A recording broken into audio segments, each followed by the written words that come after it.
वो अब अपनी नाराजगी जो है वो सड़कों पर दिखा रहे हैं। कह रहे हैं भाई अब हमारे पास कोई विकल्प नहीं बचा है और इसीलिए अब भूख हड़ताल की जाएगी। मुख्यमंत्री के आवास के ठीक सामने हम बैठेंगे और मुख्यमंत्री को हमारी गुहार सुननी होगी।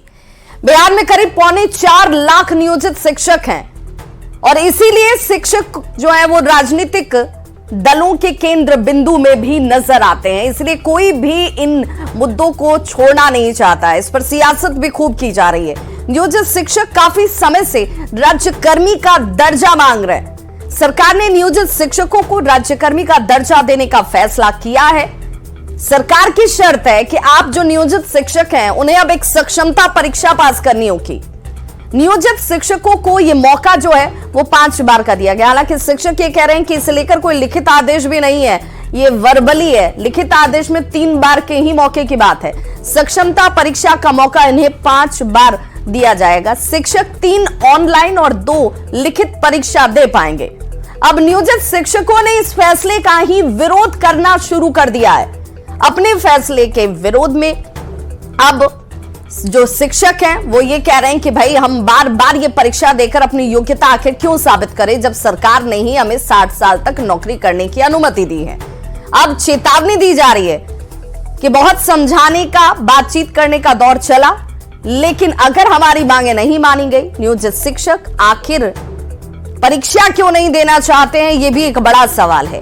तो समझिए कि नियोजित शिक्षकों का यह तर्क है कि वो परीक्षा दे चुके हैं भाई और इसीलिए बार बार वो परीक्षा नहीं देंगे।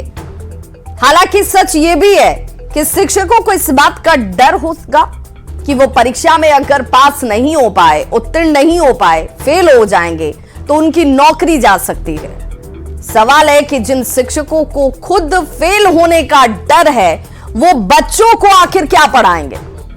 सक्षमता परीक्षा पर सवाल क्यों उठाए जा रहे हैं? शिक्षक लगातार इसकी मांग कर रहे हैं कि सक्षमता परीक्षा में नियमों में संशोधन किया जाए। भाई नई नियमावली में कई बिंदुओं पर आपत्ति है। फैसले को नियोजित शिक्षकों के खिलाफ बताया जा रहा है और नियोजित नियमावली के विपरीत इस फैसले की बात की जा रही है। कहा जा रहा है कि जो नियोजित शिक्षकों को टॉर्चर किया जा रहा है, ये टॉर्चर बर्दाश्त नहीं होगा। भाई इस फैसले को हाईकोर्ट में भी चुनौती देने की बात जो है वो की गई और 26 फरवरी से सक्षमता परीक्षा जो है वो शुरू हो रही है। लेकिन ये शिक्षक हैं कि कह रहे हैं कि बिना शर्त हमें राज्यकर्मी का दर्जा सरकार दे।